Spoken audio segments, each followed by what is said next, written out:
without limit, without exception.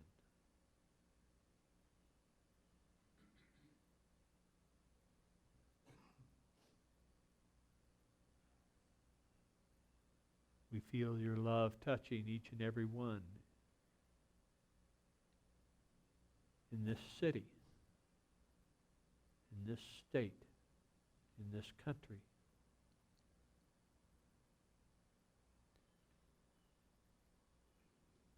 Recognizing love has no boundaries, we allow that love to move through the entire planet.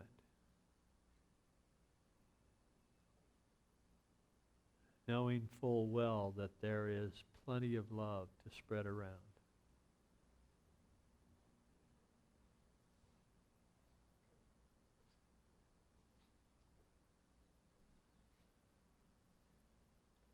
And as we bring our attention back to our hearts, we feel it full. And we are blessed. And so it is that together we say, Amen. Well, I think summer is here. At least spring is here.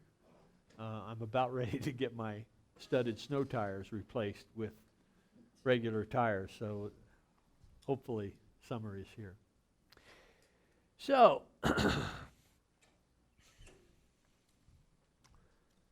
I'm focused on what? What are we focused on when we go about our day-to-day? Yourself. Okay? And what about ourselves are we focused on? What's right and what's wrong? What's good? What's bad? Where's that water? I saw the water here. Behind the lamp. Thanks to whoever put that there. That actually is a good place for it. All right. So, what's right? What's wrong? What can I get out of this? What do I need to do? What's up? What's down? This focus that we have is natural. I mean, thank God we have the ability to focus, right? We were able to focus over the time. Our ancestors were able to focus to keep themselves safe so that they could reach the age where they could reproduce, and thus the descendants arrived, and the descendants grew, and the descendants produced. And so here we are. We're standing on the shoulders of a whole long line of successful reproducers, right? And they were able to survive because they were able to focus. And so the focus is a good thing. And focus on the meanness, not the meanness, but the meanness. Focus on the meanness is appropriate as well. And it's not necessarily about being selfish, but it's about survival. Well, now how can we use that focus? The focus is indeed a powerful determiner of our experience. William James once said that our experience is determined by what we agree to focus on. William James was a psychologist back at the beginning of the part of the 20th century, at the turn of the 19th and 20th centuries, in fact. And my experience is what I agree to focus on. So when we take that in and really understand what that's saying, that my experience, my happiness, my whatever approach or whatever perspective we want to have, we can determine what that experience is by what we focus on. There's a study that was done that's recounted in The Happiness Advantage by Sean Aker. There was a study done. Are you all familiar with the video game Tetris? You know, Tetris has the shapes, and you have the opportunity to rotate the shapes and move them back and forth while they are falling.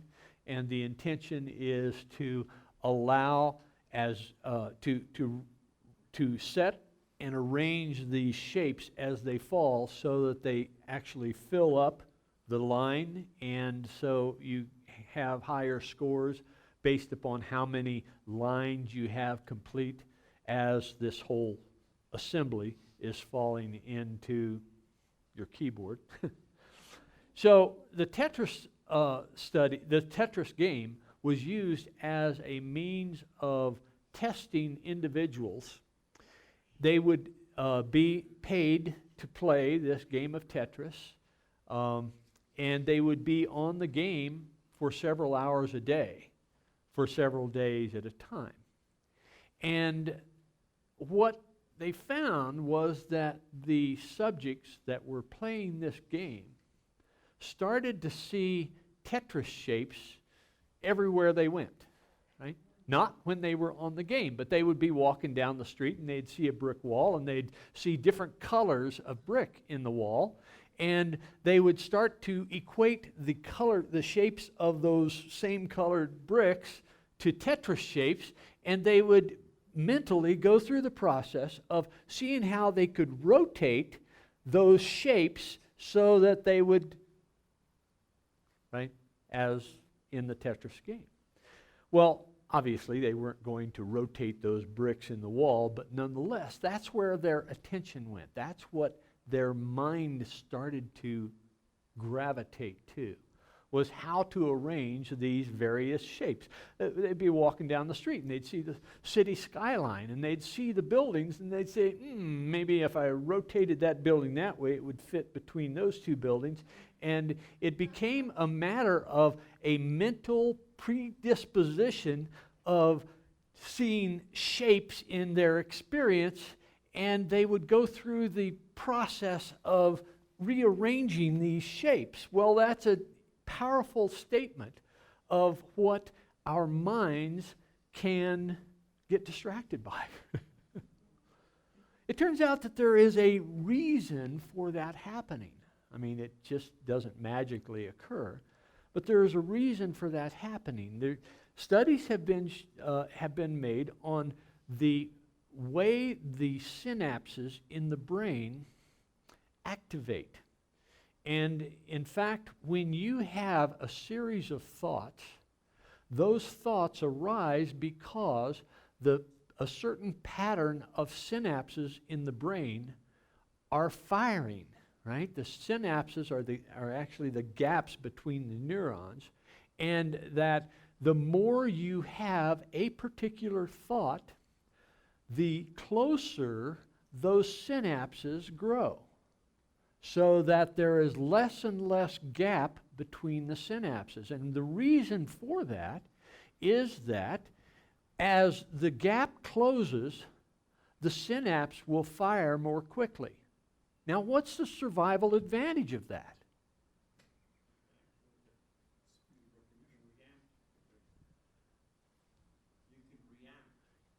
You can react more quickly.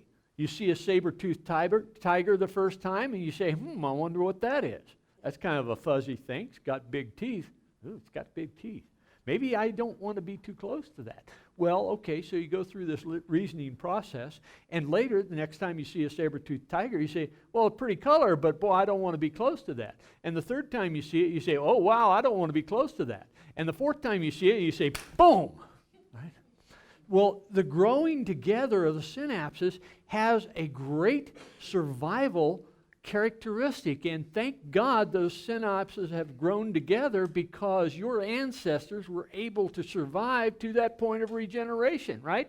And you are here as a result of that. Okay, so that's the way the brain works. The synapses grow together so that the thoughts can be more instant, so that there is less delay in the passage of that chemical electrical signal. So as we look at how this occurs, we see that the thoughts that we continue to focus on causes those synapses in that pattern to grow together. And the result is that our brain becomes more reactive to the thoughts that we have thought often. That makes sense? Now, when you have two opportunities, you have an opportunity for two thoughts. One thought is through a new pattern of synapses versus an old pattern of synapses. Which thought do you think is going to manifest? The one through the old pattern of synapses. So when we are thinking, we are actually wiring our brain. As many times as we have a thought, it causes those synapses to become more and more efficient in their firing. Okay, so neurologically, we have this process that we can understand, and now thoughts held in mind manifest in your experience no longer is just some kind of airy-fairy principle, right? We can understand from the brain biology, we can understand how that principle comes to work.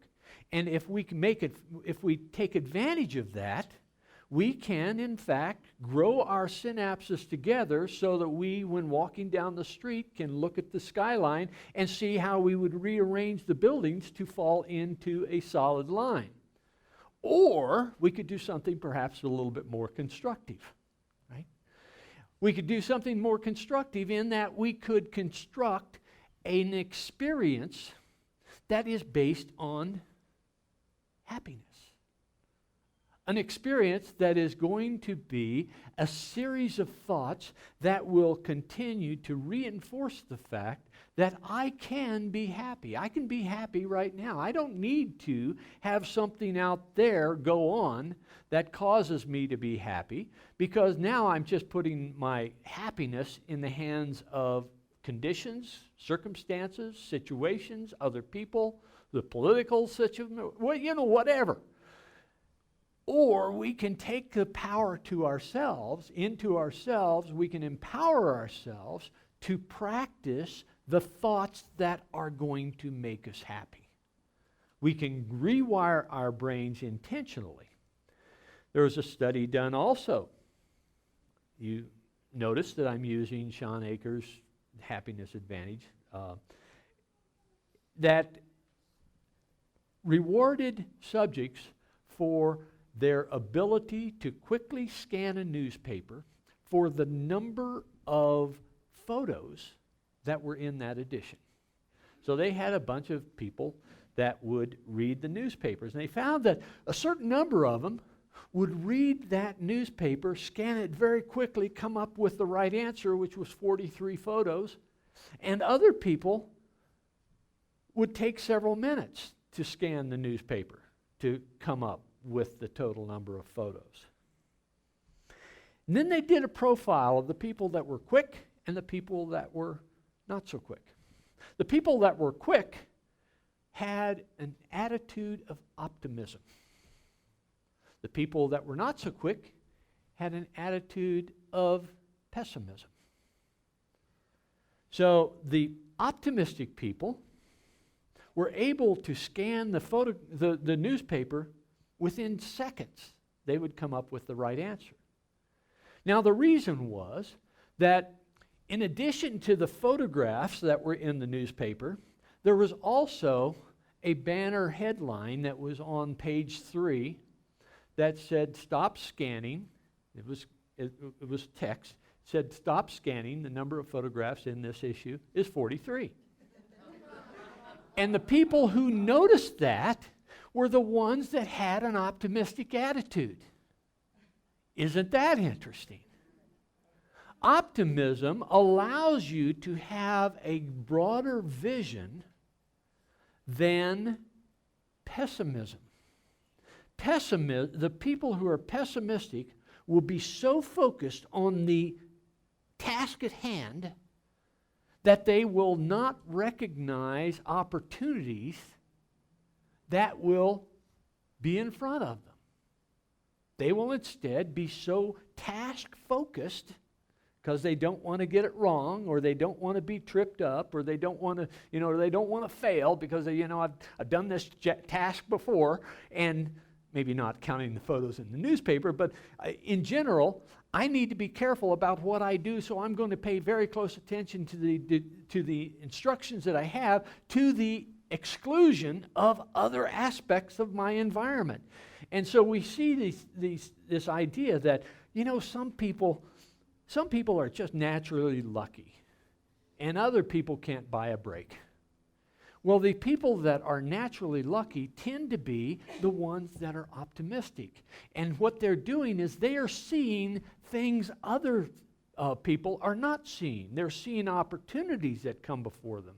They see relationships that could be nurtured and could be developed. They see aspects of their experience that if they had a pessimistic attitude, they would be blinded to. That makes sense? Well, now the question is optimism versus pessimism. What's the difference? The glass half empty, the glass half full. So it is a matter of the thinking processes that we go through. Oh, I'd better be careful of this. Oh, I don't want that to happen. Oh, this and oh, that.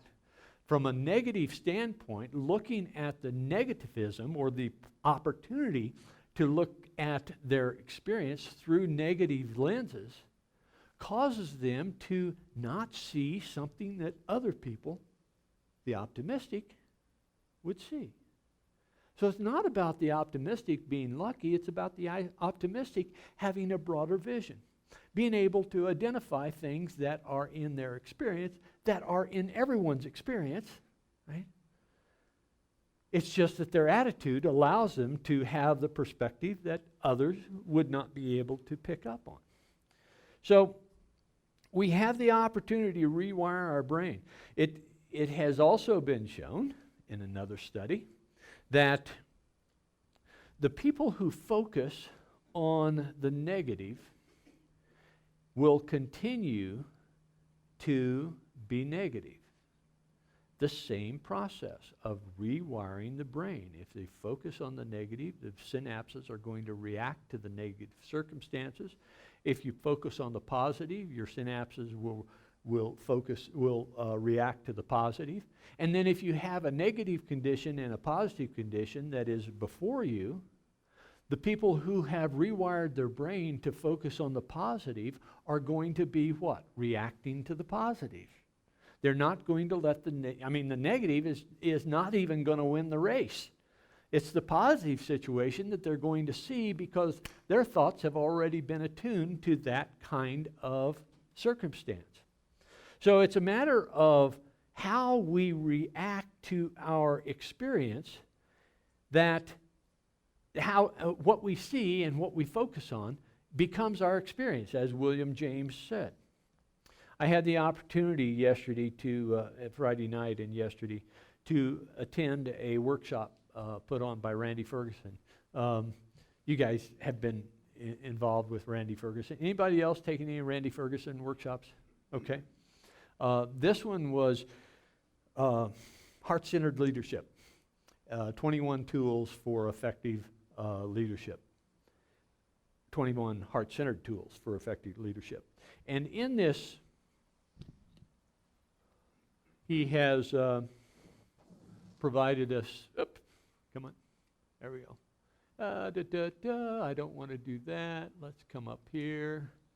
I'm not sure how I got there. Come on. Could you escape for me? Thank you. All right. So he talks about the energy circle. The energy circle, you can think of this as containing everything that is in your experience. All of the things that you care for, your loved ones, all of your relationships, the items of your experience, the relationships of your experience. And he shows this energy circle. The concept is that what you focus on will increase. And he says that the energy circle is arranged basically in two sides. There's the negative energy side and there's the positive energy side. And when you focus on the negative side of this energy circle, when you are continually in the negative state of mind, what is going to happen is that the negative is going to increase. And he says that there are several questions that, by the way, does anyone have the time? How many of you looked at your watch? The mind is triggered on questions. So if someone raises a question, what do you try to do? You try to answer it. Now, this energy circle is based upon that same principle, that when you ask questions about your experience, the way you ask the question is going to determine what kind of energy you're putting into that. What's not working? What do you think? Is that a negative or a positive question? Negative question. What's the problem? Negative question. Who's to blame? Right? Negative question. What I don't like about right? All of those are negative questions, and they put us into a negative frame of mind. On the other hand, if you have these questions, what's working, what's the solution, what can we learn, what I appreciate about, all of these are similar, right? I mean, for any given situation, you could ask what's working or what's not working, right? In any situation, you could ask, what's the problem or what's the solution? In any situation, you could say, who's to blame, or what can we learn from this?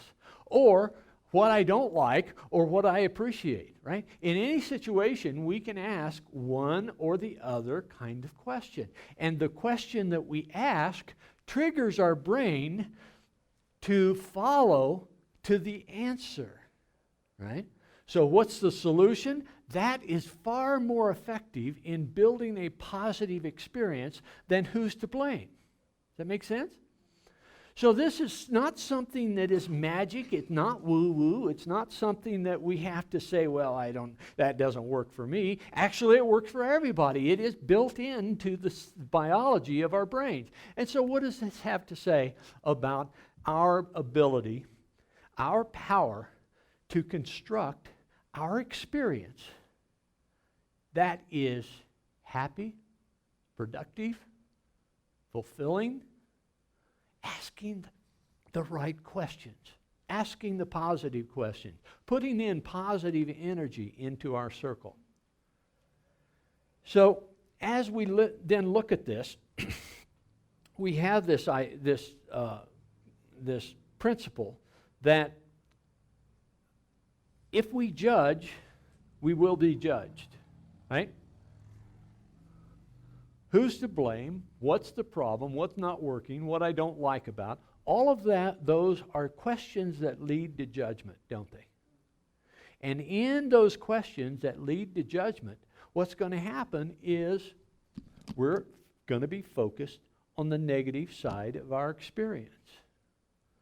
Well, Jesus offered us some wisdom 2,000 years ago. And in Matthew 5:33 to 37, you have heard that it was said to those of ancient times, you shall not swear falsely, but carry out the vows you have made to the Lord. But I say to you, do not swear at all, either by heaven, for it is the throne of God, or by the earth, for it is his footstool, or by Jerusalem, for it is the city of the great king.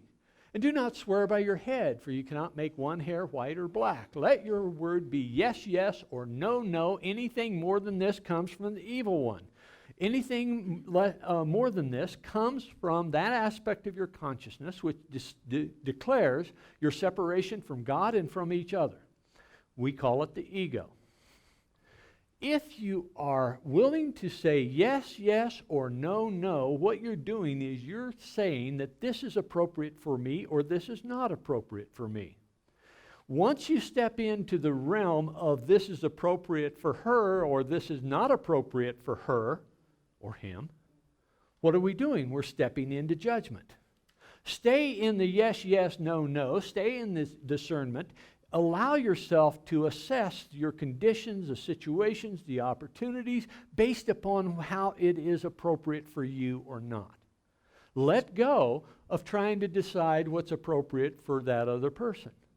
Let go of trying to decide what is appropriate for society, although I do get going on that from time to time. But nonetheless, anytime I decide what is appropriate for someone else, what I'm doing is I'm allowing the ego to take charge of my life. And I'm disempowering myself from being able to construct that happy, fulfilling experience. And I focus on that which is not happy or fulfilling. So this is the thing. We are empowered to make these choices. We have in unity, we have these 5 principles. The most important one here in this, the thoughts that we hold in mind manifest in our experience, because what we're doing is we're growing the synapses closer and closer together. And as a result, biologically, neurologically, we are setting ourselves up by focusing on this or that. We have the choice. We have the power. Absolutely, we have the power. Why would we give it up? Why would we pass it to someone else? Why would we allow the conditions out there to affect our happiness? Why would we allow that relationship over there to affect our fulfillment? Why is it that we are so willing to give up our power to be happy? Because it's up to us.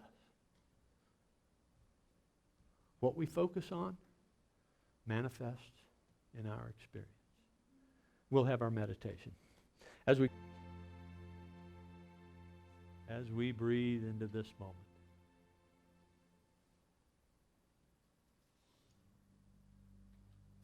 we let go of that which we have been concerned with, occupied by, focused on. We allow our focus to just be present in this moment.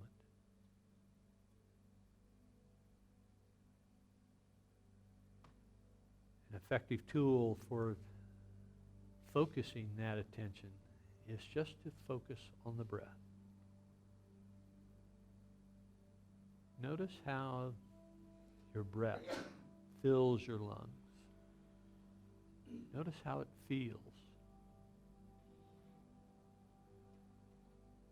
Fresh air filling your chest. The used air moving through your windpipe, your mouth or your nose.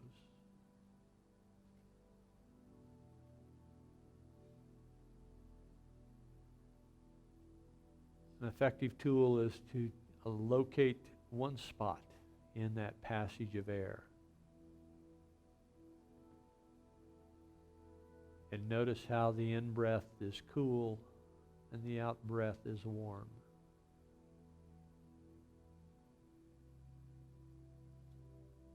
Just keep your attention on that spot as you breathe.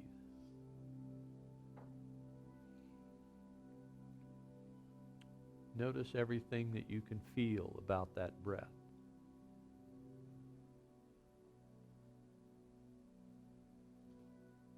Don't get caught up in the thinking process. Just focus on the spot. Hot or cold. Dry or moist.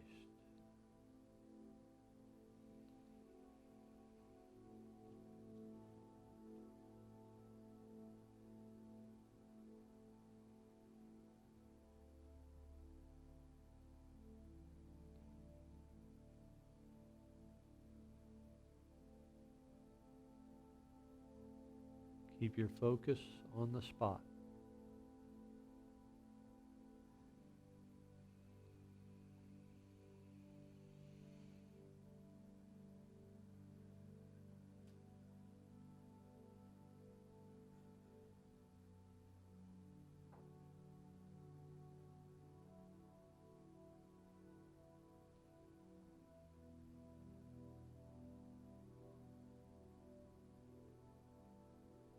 If your mind should wander, if thoughts should come in, just notice that and refocus on the spot.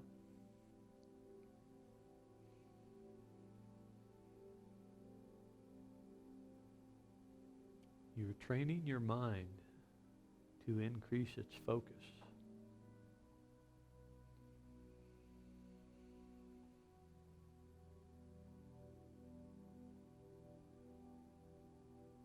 so that in your day-to-day you can choose what to focus on and hold it there.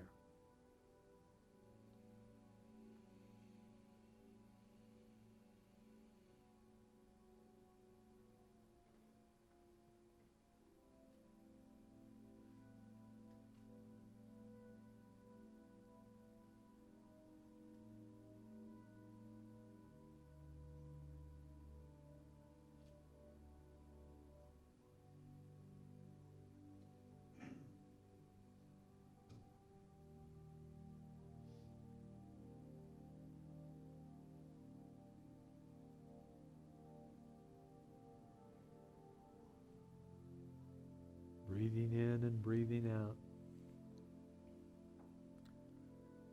Recognizing that this is an opportunity that we can take advantage of at any time.